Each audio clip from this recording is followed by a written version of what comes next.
There we go. Okay, so we're on page 32 of the physical book, different on the Kindle. And who would like to start reading about George Pransky's experience with a depressed client? I'm okay with reading. If anyone else wants to, that's good too. You're on, Nancy. I don't see any other. I was just Okay. going to suggest that it's a conversation in a minute, isn't it, between George and Michael? So Yes. I'm happy to read one part if you'd like to read the other at that point, because it might sound. Oh, that's interesting. Yeah. Do you want to Right. be the client or George? Don't care, I don't mind. But I was just thinking it's harder for you to try and read two people. That's quite Yeah. Well, I'll be the patient, the client. okay. Great ideas here. I'll try and do an impression of George. Not really, no. You can be the narrator and George. Oh, okay. Oh, is that the narrator does the first paragraph? Yeah, yeah. I think Oh, so. though my doorbell's just gone. Hold on a minute. I'm so sorry. Hold on.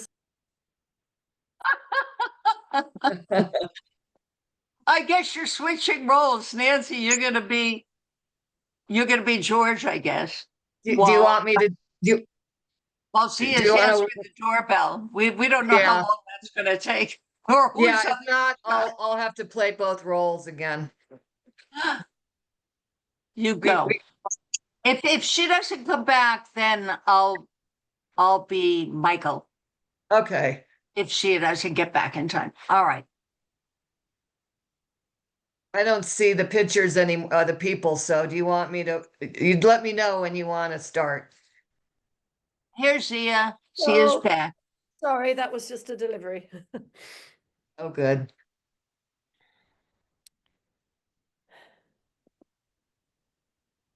What's happening? Oh, am I supposed to be reading? I'm so sorry. Yep. You can start. This is like a comedy, isn't it? I'm so sorry. Okay. Michael has been depressed most of his life. He was in and out of inpatient facilities, and as you would expect, his life was in shambles.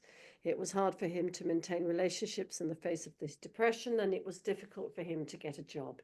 He was on medication and yet was depressed most of the time.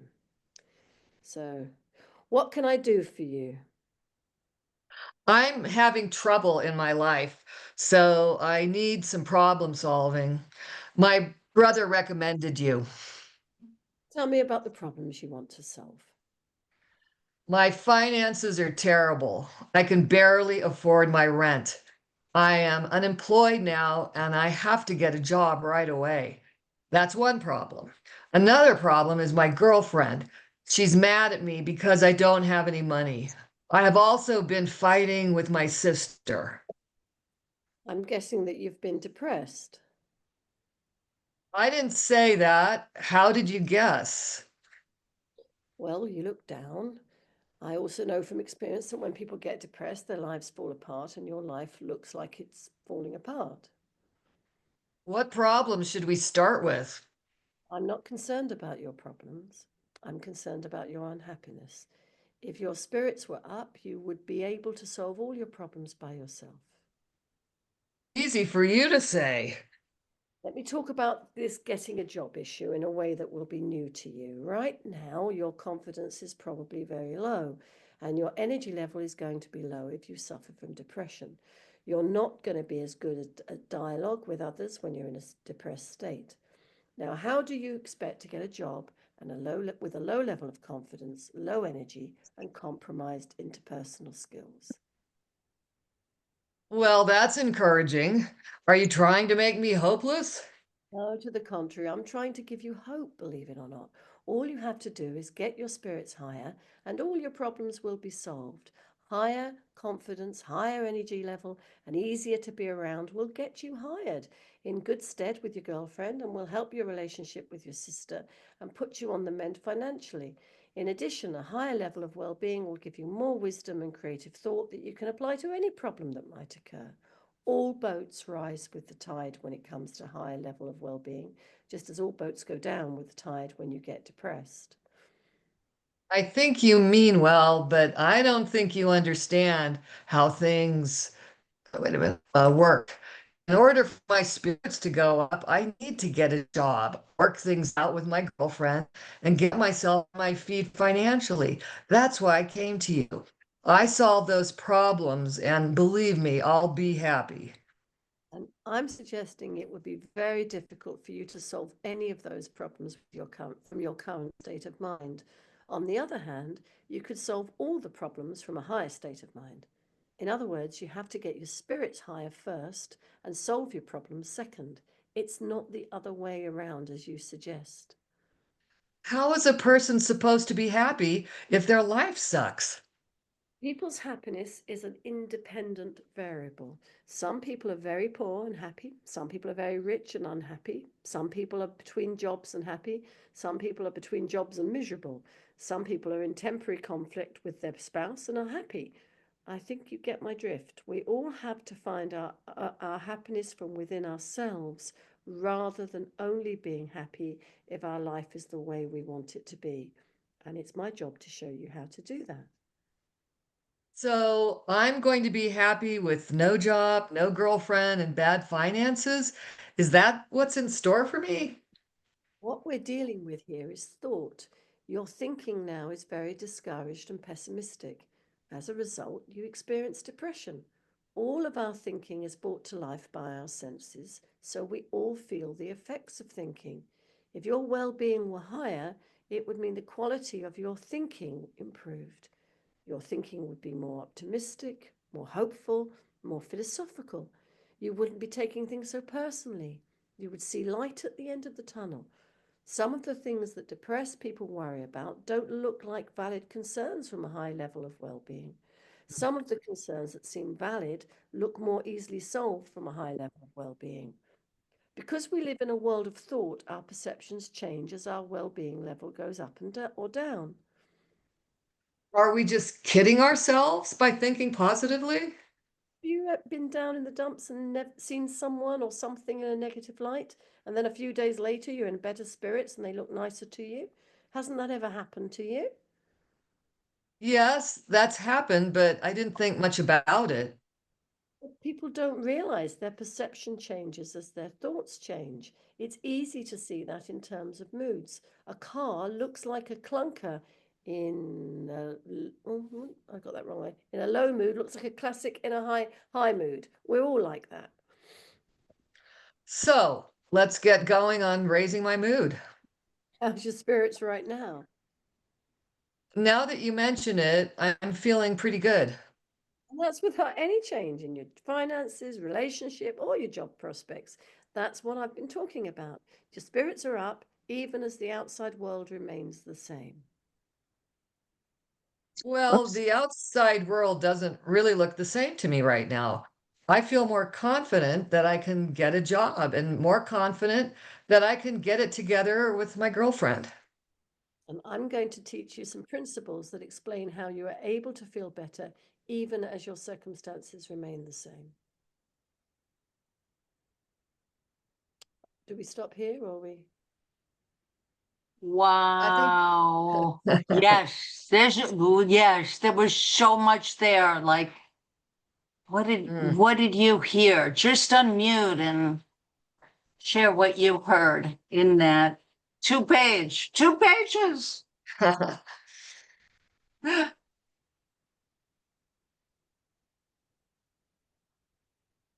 Whole different world summed up in 2 pages. Just incredible.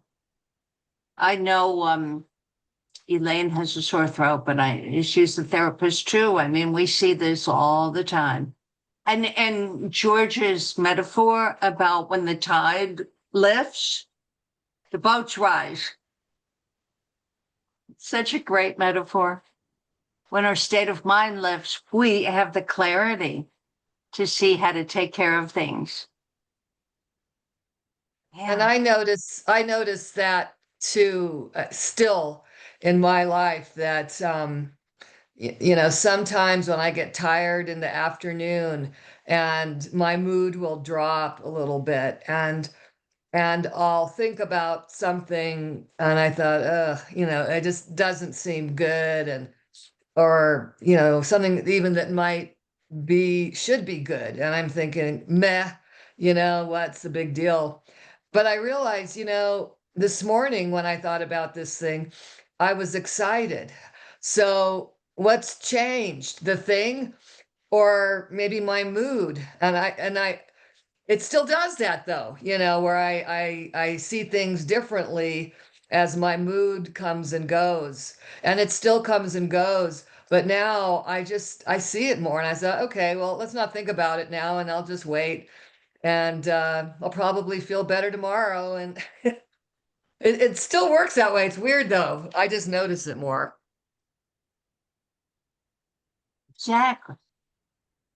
Exactly. Moods are built into the human condition. For sure. But the beauty of it is when we understand this inside out life that we're all living, that the three principles explain so well, the ups and downs are not as dramatic. And here's another George Pransky quote.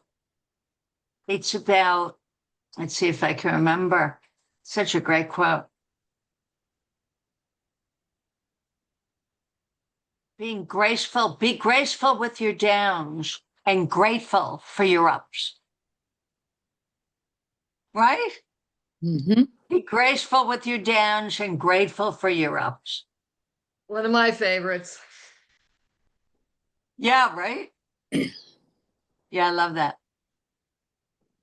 I see it as my perceived reality, because sometimes um, I'm able to perceive my reality, particularly at work, um, in the past as being very negative.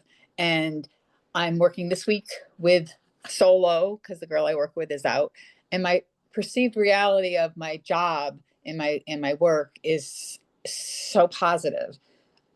It's just changed my life. Yes, I still have stress, and yes, I still have, the ups and downs, but talk about laughter. I can laugh at it. I can say, why are people so angry? Just because they don't like their job, they don't have to take it out on other people, because I have this really light, funny, like positive attitude, and it makes me feel better, and allows me to do my job, and it allows me to take the time yesterday and be with you guys, and take the time today and be with you guys, so that I can continue on with this good, positive, perceived reality. Yes. Yes. The dips are going to happen, and just noticing that the feeling, lets us know it's a direct boom. You're not in your right mind right now. So don't go trying to figure out whatever the problem seems to be. Right. I would bet everyone, all five of us right now, and anybody who might listen to this in the future, I would bet every one of us could say, yeah, I felt terrible one night when I went to sleep. I had a good rest. I woke up in the morning and I looked back at the thing I felt terrible about, and it was solved. It, like, instantly, I knew what I had to do and it felt good, and I took care of it and it was over. And I'm having many more of those instances. Or it doesn't seem terrible. Exactly. It's like it didn't need to be solved. It solves I think itself. my connection is Right? unstable. Stupid computer. Just so you know, I'm getting kind of unstable connection warning once in a while. It's mostly working, but sometimes I'm paused. So since I'm showing the book, if I don't turn the page right, just bear with me. It seems to be working overall. I love that. I love you describe a connection that's unstable, because that's kind of what George is talking about, right? That's When your connection is Ah, unstable, you're kind of, true. yeah, it's just like True. you're not going to be able to turn the page when your connection's unstable. I mean, it's really like a metaphor. You just, that's genius. Good call. Good call. I didn't even connect that at first, but that's this amazing connection. Yeah. Yeah, you don't understand sometimes, you know. I always try to figure out why do I feel so kind of down right now? And I used to just spend so much time and energy and worry about it. And now I think, well, I'm not sure. Maybe it was this, maybe it was that, but who cares? You know, I, because this has such a good self-regulating component, Yes. my mood. So why am I wasting my just, if anything now when I feel low, it's like a signal to me to kind of relax more. It's like an excuse. No, you need to let go more and just enjoy as best you can this moment and allow it and not put this burden on yourself so much to fix it or make you different than you are. And that is a great relief. So yeah, life happens, unstable connections.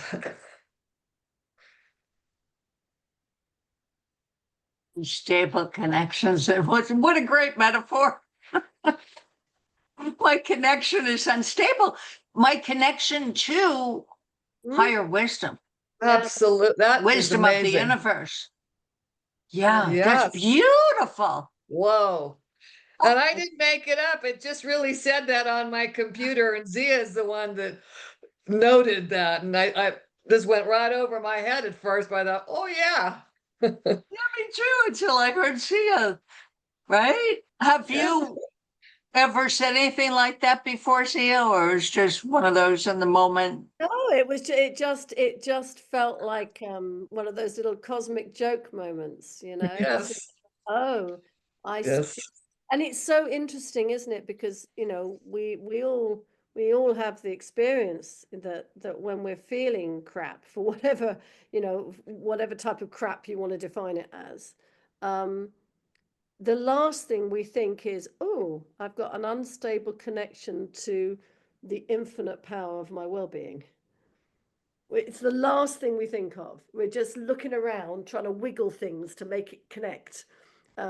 Just kind of, I just had this image of you kind of wiggling trying to get the internet to work and all those things. Do I switch now to Bluetooth? Do I we just get really busy trying to, I'm gonna overextend the metaphor. I'm gonna thrash it to death.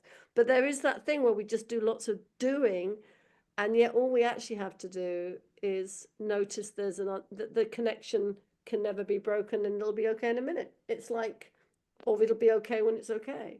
And it just came to me. I just thought, oh, that's just so beautiful. This Wow. is such a great article in the making or talk. Can we copyright this metaphor? I love it. True. Yeah, It's really a brilliant one because that is such a good metaphor for yeah, our experience emotionally and psychologically. I think it's perfect. Well, I yeah. suppose what's really amazing, and it still amazes me every time I kind of remember because I forget, it is impossible actually for the connection to be broken, but it can feel unstable. That's the difference. Right, But right. there is no, that which we are cannot be disconnected from us. It's it just doesn't work that way. But we never get taught that until No. we cross Sid or George or Laurie. It is incredible. The connection is never broken. It just seems to be. And then that nasty thought or that nasty feeling is just a really helpful little temple bell ringing saying, connection is unstable, but not really. Wow. Yes. Beautifully put. Yeah. Nice one, Nancy. Didn't even do it on purpose. Perfect misfortune. It was a perfect misfortune. Right. A moment of aha for all of us to, yeah, and never broken, nothing lacking. It's another wonderful phrase from, I'm pretty sure it was Bill Pettit, the psychiatrist. Never broken, nothing lacking, or maybe his wife. I don't know who came up with that, but that's humanity, every human. There's no human that is broken, no human that is lacking. But yet we humans are going to fiddle with the wires when all we have to do is just like, settle down and remember, and then remember. No, we remember everything is going to work out. We just have to get quiet enough to hear wisdom. And it's hard to get quiet when you're fiddling with wires. Yeah, very difficult. Yeah.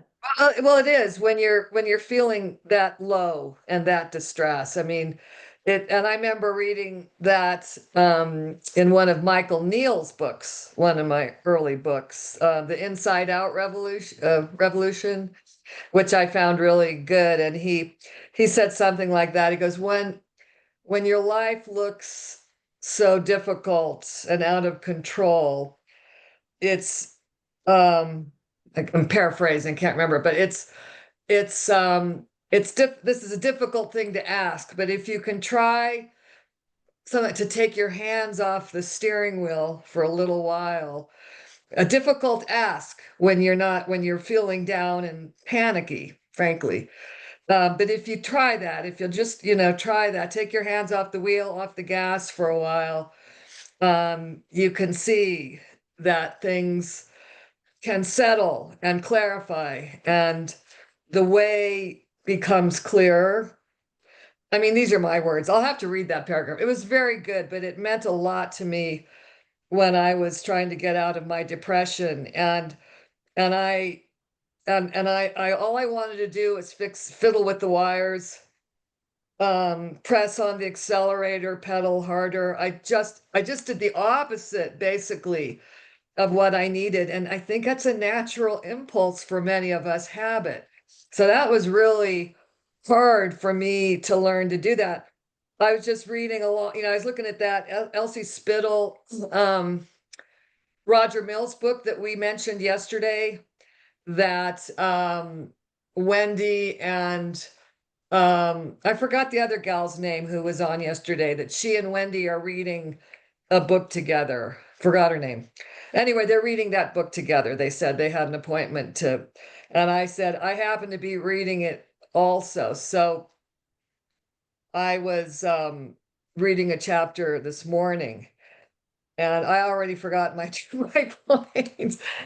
But Elsie said that these insights, don't need a lot of traditional therapists will say, oh, this takes a long time to heal this or that, or to work through it or resolve it. And that, mental health takes a really long time. And their book said, that's not true. These insights can happen in a moment. And for me, I was getting insights originally, but it still took a while for me to get used to not fiddling with the wires. It did take me a little while. And Mark Howard, when I noted that, I said, I love what I'm hearing, but I still feel like crap every morning. And he just said, well, you've been thinking this way a really long time. He wasn't worried about it. And I thought, yeah, I guess I'm kind of still sticking in my little rut. I'll give it time. So sometimes it takes a little time for you to let go of that tendency, but that's okay. Like Sid Banks said, if you get it today or you get it in a million years, ultimately it doesn't matter. It's still there, and you'll probably get it sooner or later, which I did, sort of. And we're always seeing more. Right? Sia, you've been around this understanding for quite a while too, and Mary and Elaine, and I think you'd also, well, I know you'd all say that it's incremental. We just keep seeing more, and our state of mind lifts across the board as a result. It's quite amazing, isn't it? I mean, it's such a natural process just from gaining more understanding it, how we work from inside out, from the thinking we do about things, masquerading as reality, because consciousness, one of the three principles, consciousness makes everything we think look like a reality. And It's it still kind of fascinating. shocks me how real that thinking still does look to me at times, even while I know that I'm just thinking and it's not real, but it still has that kind of realistic feel to me. I still go there. But Yes. not as much, not as much. It's more light.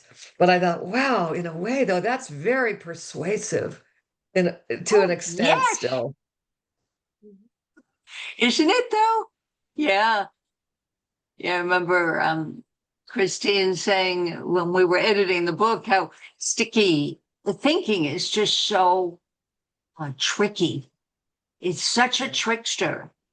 Thought and Yeah. consciousness trick us into buying into this as the end all be all, the only reality. And then you talk to the person who saw the same accident on the other corner of the four corner road, and they say, that's not what happened. This is what happened. You know, it's not just a visual perception that's different. It's all of our past memories and our conditioning and what our grandparents taught us and everything that enters into how we see this moment.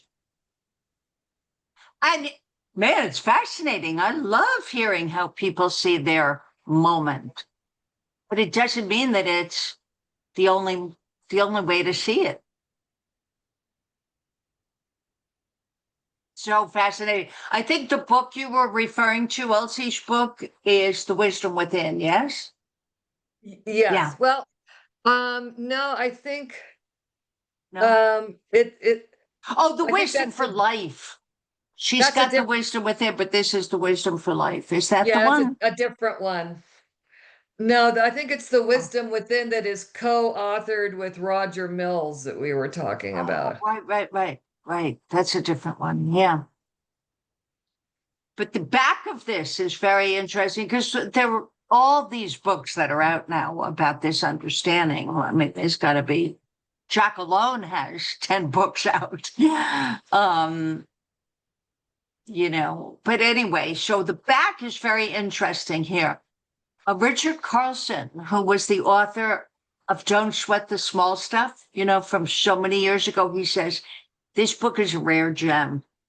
It speaks right to the heart and soul of peace and wisdom. Highly recommended reading for everyone. So, you know, this is a book we can also read when we're finished with the current book, The Secret of Mental Health. I didn't want to continue with the next part, which is a client with anxiety, because that should be like for next Wednesday, because each one of these are just gems. And then, you know, and then we have this time to talk about it. And it's, for me, you know, I'll speak for myself. It's just such I look so forward to this time to share, because otherwise I wouldn't find the time to read these books, for one thing. So I know I have to be in front of my computer at 1:00 on Wednesday, even if it means running through Costco to get here on time. But you know, it's one of the highlights of my week. Me too. So, you know, just to get us jazzed about someday reading Elsie's Wisdom for Life, and we could also read the one that was co-authored with Dr. Mills. The back says, In this inspiring book, Elsie Spittle presents a collection of heartfelt stories and anecdotes of people in numerous fields who are experiencing the benefits of working with the principles of mind consciousness and thought, as defined by philosopher Sydney Banks. I would call it a theosopher, an ordinary man who had an extraordinary experience. That's what I would say. Drawing on her extensive background of training sessions and seminars, Elsie describes a world of hope and insight in which people are uncovering their own hidden wisdom to discover new ways of dealing with everyday life. And these are all bullet points. Inner city communities are being revitalized. And that is described in the book Modelo that Jack wrote about. One of the inner city communities in Florida. Another bullet point, prisoners are being rehabilitated. There's so much now about that, with the work that Jacqueline Hollows did in the UK and the work that Stuart is doing, incredible stories through the New York Peace Project. Just unbelievable stories, like prisoners who have been in prison for 30 years, now coming out into a society. We have trouble with technology. Can you imagine? I mean, Stuart's working with these people to help them reacclimate to a new society. Addicts in drug and alcohol treatment centers are finding true recovery, not a recovery where they're saying, well, I'm an alcoholic.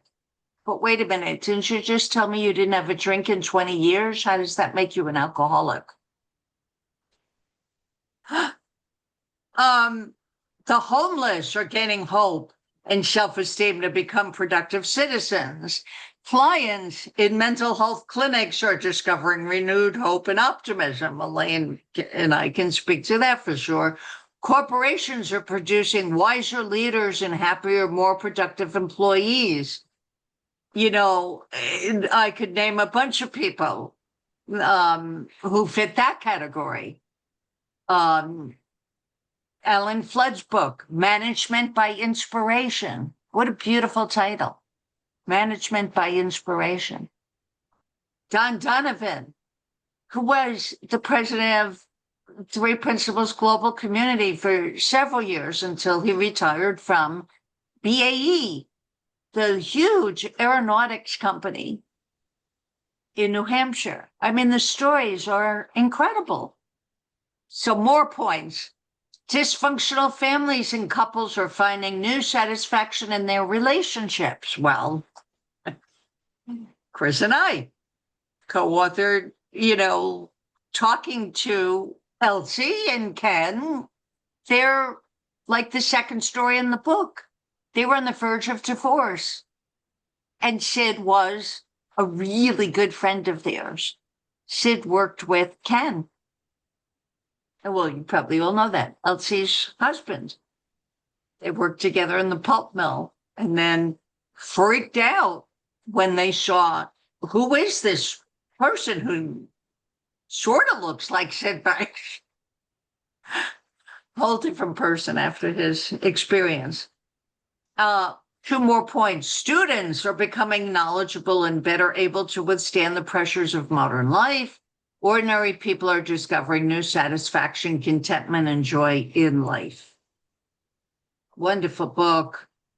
It's not long, 140 pages. Here's a picture of Elsie. She's now 80 something. She's an octogenarian, Elsie, yeah. Boy, oh boy, oh boy. And she was a housewife. Anybody have some good Elsie Spittle stories that you remember? Oh, I was gonna say I've met her. I saw her at the London conference in 2019. It was a big conference, but she was speaking. But I saw her 2 years before that in 2017, really the first year I was learning about the principles, and I went up to Salt Spring Island Um, and you know, it's all new to me, but I wanted to check it out. The last minute I heard about it and I thought, well, I'd like to go out of town for a little while. So let's check it out. Really enjoyed that weekend and meeting people and feeling really that good feeling. I felt the truth of it in person with her Yeah. and Chip Yeah. Chipman hosting and speaking. It was quite moving. But then I've heard recordings or heard talking, I don't know, in person about that time when they were friends, co-workers, and were friends before his experience, and that afterwards people physically did not recognize him.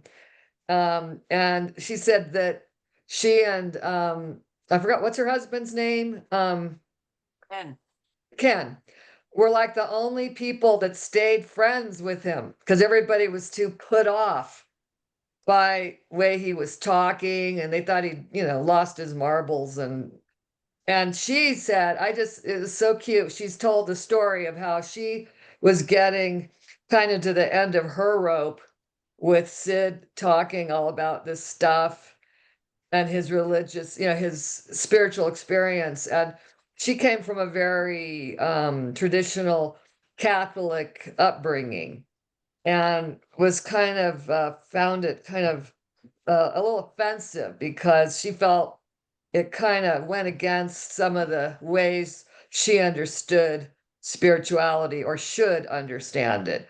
And then she was just feeling grouchy. I don't know, she would have been like in maybe her 30s or something, but a fairly young mother, like you said, having problems in her marriage, the stresses that people have, you know, raising a family and working. And she was just in a bad mood, and him trying to talk all positive really got on her nerves. And but she was do kind of you on her. all remember? Oh, I'm sorry. No, go Go ahead. ahead. Go ahead, Nancy. Well, she was kind of getting, I think, at the end of her patience with him, and Yeah. I think she was thinking of cutting them loose. And one day, I guess she lived in Salt Spring Island, you know, or near, um, and that he and Barb stopped by to pay a visit. And she was in an especially bad mood. And she goes, I am not in the mood for this, you know, happy, everything's going to be great talk. And I can't deal with it. So she didn't answer the door and hid in the bathroom until they left. They were knocking at the door. And then they got in the car and were about to drive off, I guess. And then she felt her Catholic guilt, I guess, came in that she was, you know, being so judgmental and mean. So she went out and said, "Oh, excuse me, I'm sorry, you know, yeah, come on in." And they stayed a minute or something, and he just said, "Don't worry, dearie, it's all going to be all right. Don't worry," you know, just uplifting words. And she sort of, you know, tolerated it. And then they said, "We'll see you later." And they drove off. I'm not sure I remember this right. But then I think at some point after that interlude, that little interchange, she just started saying things differently. I think that was maybe the visit. Then I think it was within that day or something soon after that all of a sudden her mind shifted and she started seeing things a little differently, a little more clearly, a little more positively. And from then on, I guess she became the student that she was and started learning and then sharing. But I just love how honest and candid she was. I just love her. I saw her in line that time when I was there in 2017. We were in line for the evening to go in and have our little hors d'oeuvres and meet people there on Salt Spring Island. And she was walking by. I guess I talked to her because I think her book was one of the ones I'd seen already. She was just so down to earth. She seemed like a Right. nice little Mormon Relief Society president that are so kind. I'm making a Mormon reference. That's my background. But it just seemed like a really nice, accessible. I was talking about being depressed and postmenopausal, and she goes, "Oh, yeah, I found menopause really challenging too." And just really real and accessible, and yet kind, and positive. So I have a real soft spot in my heart for Elsie. Yeah. And her ability to just be plain Jane, and yet sometimes Yeah. in her books, the insights. Yeah. One quick thing one of my favorite things she said on X, I think once when she was on it, she said, when we are clear about what we don't want to do, then it opens us up for what we do want to do. And that was a Yeah. big one for me because I always had a lot of Mormon guilt about I should do this and I should do that, and I never honored my own inclination. I was taught that's wrong. You got to look out here. We have this list of things you're supposed to do. And that's how I felt. But I always had trouble with that, always felt guilty. So when she said that, I could actually pay attention to my own inclinations and not try to be good necessarily, but to be true to myself and have the bravery. And then life does open up more, and you can see people will be able to deal with you better than you think, even when you're Yes. genuine. And that is good for everybody. Revolutionary idea to me. And she said it so beautifully and simply and I felt permission to start seeing that. And it's one of my favorites.